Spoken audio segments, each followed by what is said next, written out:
Olá, sejam bem-vindos à nossa Escola Bíblica Dominical. Para um melhor aproveitamento deste estudo, nós encorajamos você a ter uma Bíblia em mãos, assim como papel e caneta para anotações. Agora junte-se a nós com o pastor Alexander Maia, ensinando a Palavra de Deus. Olá, amigos, irmãos e irmãs, graça e paz a todos. Sejam mais uma vez bem-vindos à nossa Escola Bíblica. Como você já sabe, nós estamos em meio a uma jornada fascinante de estudos sobre o Apocalipse, desvendando os mistérios da revelação de Jesus Cristo, que tem por objetivo encorajar e fortalecer os crentes perseguidos pelo Império Romano no final do primeiro século da era cristã, mas que é muito atual e tem aplicações para os cristãos de todos os tempos. Se esta é a sua primeira aula, eu gostaria de incentivá-lo a pausar este vídeo agora, clicar nos links das aulas anteriores disponibilizados na descrição. Ah, sim! Aproveite para curtir o vídeo, se você gostar, e fazer sua inscrição no nosso canal, para estar sempre atualizado em seus estudos. Após a dedicação do livro às 7 igrejas da Ásia, com uma mensagem específica para cada uma delas, como vimos na aula anterior, começamos agora a ver o desenrolar do drama, que mostraria ao povo de Deus o desenvolvimento do conflito entre as forças do mal, lideradas por Satanás, e o próprio Deus. Conflito este que terminará com a vitória absoluta do Senhor. No capítulo 4, está registrada a visão das coisas que são, que quer dizer, da grande realidade eterna. Deus reinando eternamente como único e soberano sobre todas as coisas que criou, com todo o poder, santidade perfeita, justiça absoluta, amor imensurável, pleno de majestade e de glória. Esta é a visão do trono de Deus. Se você já está pronto, abra sua Bíblia, Apocalipse, capítulo 4, verso 1. Depois dessas coisas olhei, e diante de mim estava uma porta aberta no céu. A voz que eu tinha ouvido no princípio, falando comigo como trombeta, disse: "Suba para cá, e mostrarei a você o que deve acontecer depois dessas coisas." Imediatamente me vi tomado pelo Espírito, e diante de mim estava um trono no céu, e nele estava assentado alguém. Depois das coisas que viu, ouviu e registrou nos capítulos anteriores, João agora foi arrebatado em espírito e levado ao céu. Deus produziu na mente do apóstolo o milagre de abrir espaço em sua limitação física e temporal, para que pudesse ver as coisas que são, em outras palavras, as realidades eternas como o céu, o trono de Deus e a vida celestial. A visão do trono revela que, apesar das aparências, Deus é soberano e tem toda a criação e a história sob controle. Do ponto de vista humano, temos a impressão que a última palavra, o poder, está nas mãos de homens importantes, governantes de nações importantes, mas do ponto de vista divino, a realidade é que o Senhor é o verdadeiro soberano. Veja que para os primeiros leitores do Apocalipse, e é claro para nós também, esta visão não é apenas uma imagem gloriosa. Ela traz esperança e conforto. No centro do universo existe um Deus que reina e que garante o cumprimento final de seus propósitos para a criação, o que nos dá fundamento para a nossa perseverança, obras, amor, fé e serviço. A visão que João tem de Deus é inexprimível em linguagem humana. Por isso, ele prefere compará-lo ao esplendor do brilho de pedras preciosas. Vejamos o verso 3. Aquele que estava assentado era de aspecto semelhante a jaspe e sardônio. Um arco-íris, parecendo uma esmeralda, circundava o trono, ao redor do qual estavam outros 24 tronos, e assentados neles haviam 24 anciãos. Eles estavam vestidos de branco e na cabeça tinham coroas de ouro. O pastor Delcir de Souza Lima diz que João não apresenta uma descrição de Deus, porque Deus é espírito e por isso não tem forma para ser vista. O que ele viu foi um brilho intenso e lindo, o resplendor da glória de Deus, que ele comparou ao brilho de 2 pedras preciosas. A primeira, semelhante ao cristal, e a segunda, um brilho vermelho faiscante. A relação entre o arco-íris e o trono de Deus nos remete à aliança com Noé, a garantia de não destruição da criação por parte de Deus. A visão desse arco-íris, lindo como uma esmeralda, identifica Deus com o Deus do passado, o Deus das promessas, o Deus que não pode mentir e que, tendo prometido, não se esquecerá do que prometeu. Por isso mesmo, ele merece a confiança dos seus servos. João viu também 24 tronos ao redor do trono de Deus, e sentado em cada um deles um ancião, os quais adoravam a Deus. Quem são esses 24 anciãos? Existem duas interpretações principais. A primeira é que esses seres são anjos que auxiliam Deus em seu governo. A segunda interpretação é que os 24 anciãos são a totalidade do povo de Deus, formado ao longo da história, representado pelas 12 tribos de Israel e os 12 apóstolos de Cristo, o Velho Testamento e o Novo Testamento. Eles usavam vestes brancas, um símbolo da purificação dos pecados, da justiça e santidade, e tinham coroas de ouro, um símbolo da autoridade conferida por Cristo para reinarem com ele.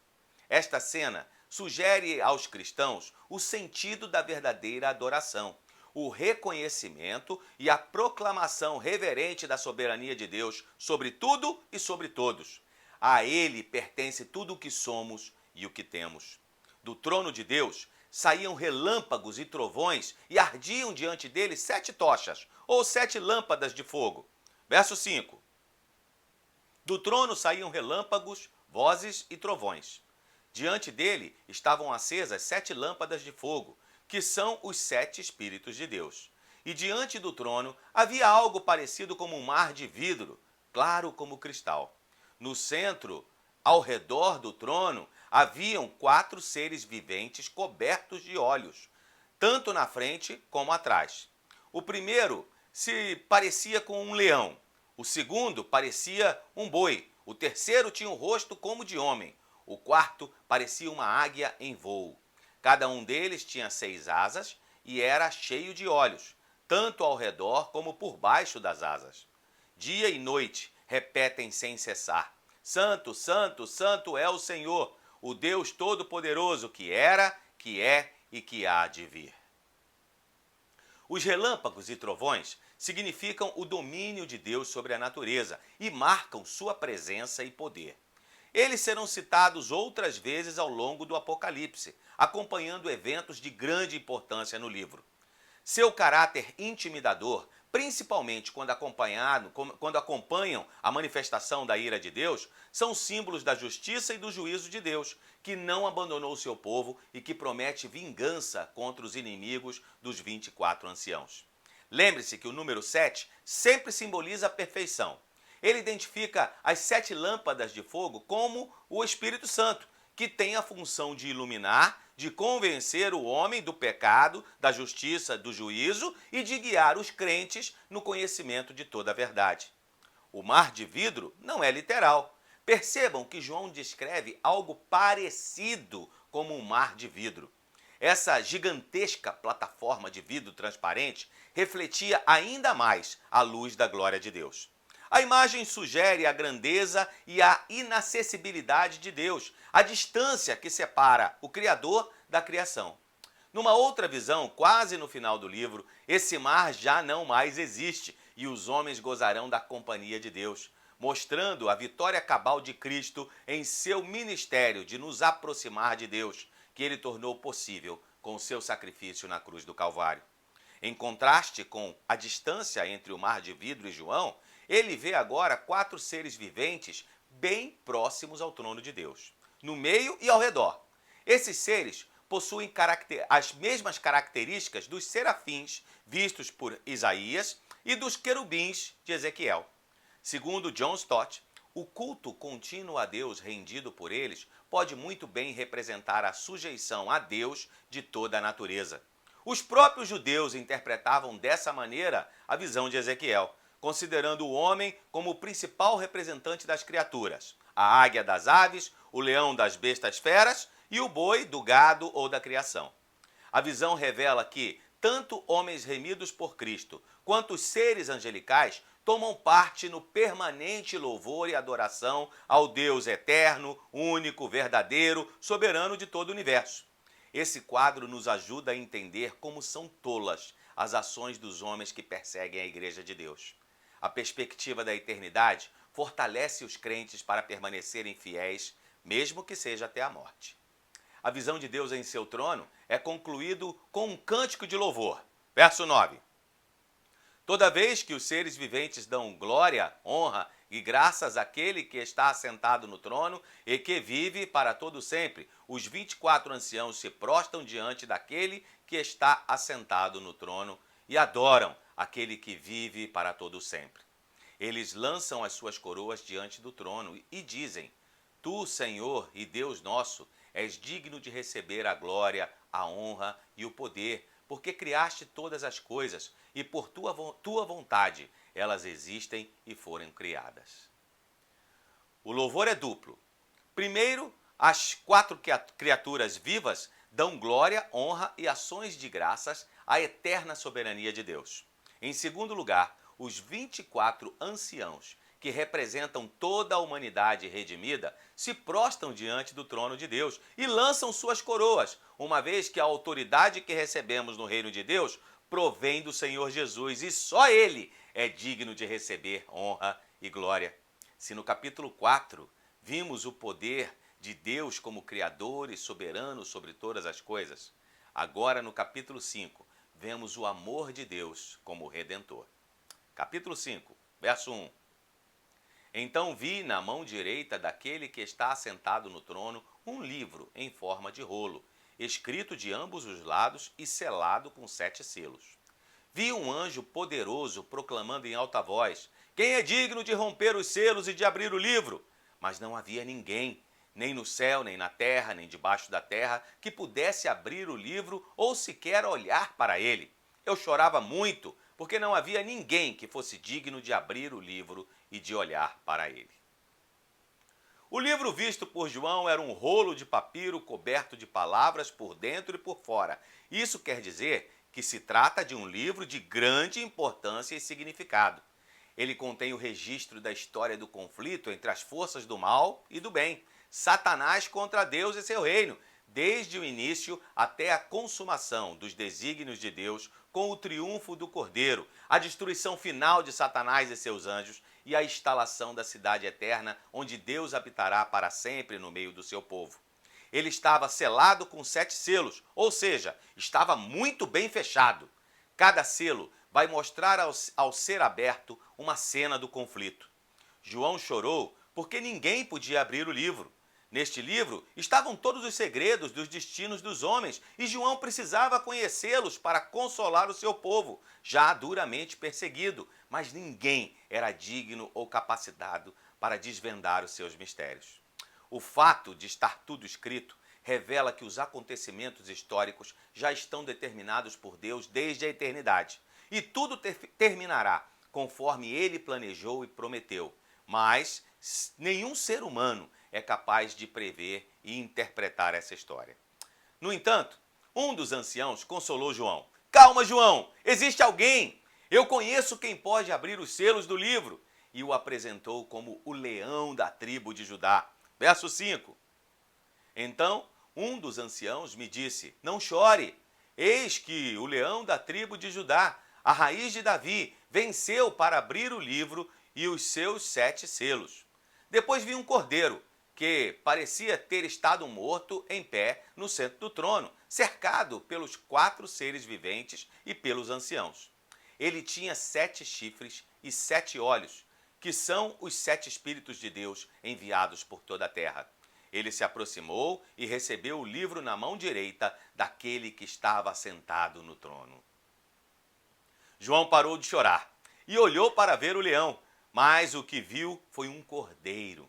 Ambas as figuras identificam Jesus Cristo, o Messias de Deus, como o único capaz de revelar a história. No leão e no cordeiro está a síntese da personalidade de Jesus. A força e a majestade do leão, símbolo de realeza, e a humildade, mansidão e submissão do cordeiro. João vê um cordeiro que parecia estar morto, numa lembrança do Cordeiro de Deus que venceu na cruz. Os chifres representam poder e autoridade, e por serem 7, indicam a autoridade completa, total de Cristo.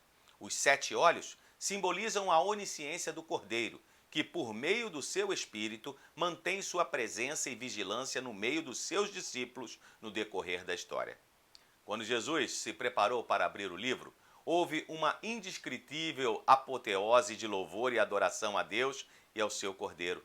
João refere-se aos seres angelicais, aos anciãos e milhões de anjos, bem como todos os seres nos céus e na terra, sem nenhuma exceção. Um verdadeiro culto celestial. Verso 8. Ao recebê-lo, os 4 seres viventes e os 24 anciãos prostaram-se diante do Cordeiro. Cada um deles tinha uma harpa e taças de ouro cheias de incenso, que são as orações dos santos. E eles cantavam um cântico novo.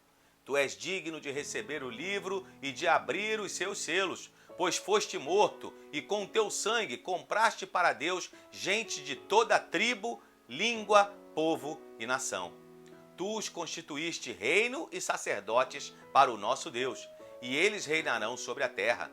Então olhei e vi a voz de muitos anjos, milhares de milhares e milhões de milhões. Eles rodeavam o trono, bem como os seres viventes e os anciãos, e cantavam em alta voz: digno é o Cordeiro que foi morto de receber poder, riqueza, sabedoria, força, honra, glória e louvor. Depois ouvi todas as criaturas existentes no céu, na terra, debaixo da terra e no mar, e tudo que neles há, que diziam: aquele que está sentado no trono e ao Cordeiro, sejam o louvor, a honra, a glória e o poder para todo sempre. Os 4 seres viventes disseram amém, e os anciãos prostraram-se e o adoraram.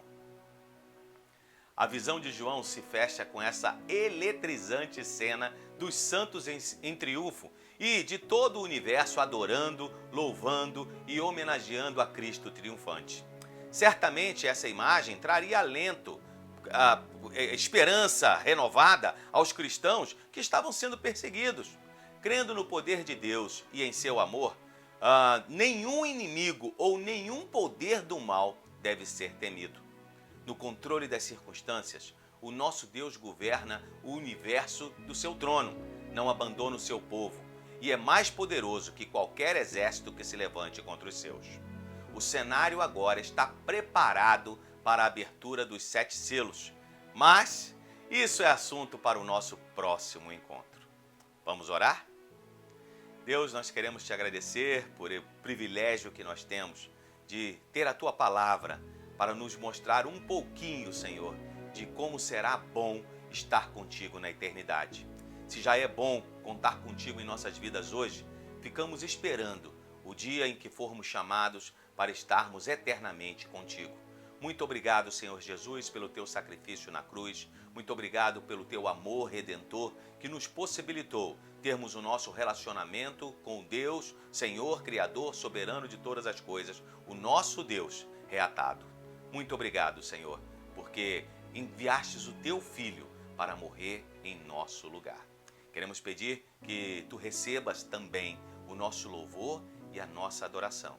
E queremos te pedir, Senhor, que tu abençoes os teus servos, abençoe os nossos lares, os irmãos e amigos que nos assistem, Senhor, que pedimos que as tuas bênçãos sejam sobre nós. Obrigado, porque nós podemos contar com a tua presença consoladora e confortadora, mesmo em tempos difíceis como esses que nós estamos vivendo. Nos dê uma semana de paz. Assim nós oramos agradecidos, em nome do teu Filho amado, Jesus Cristo. Amém. Então é isso, gente boa. Obrigado por sua companhia. Te espero em nosso próximo encontro. Uma boa semana a todos.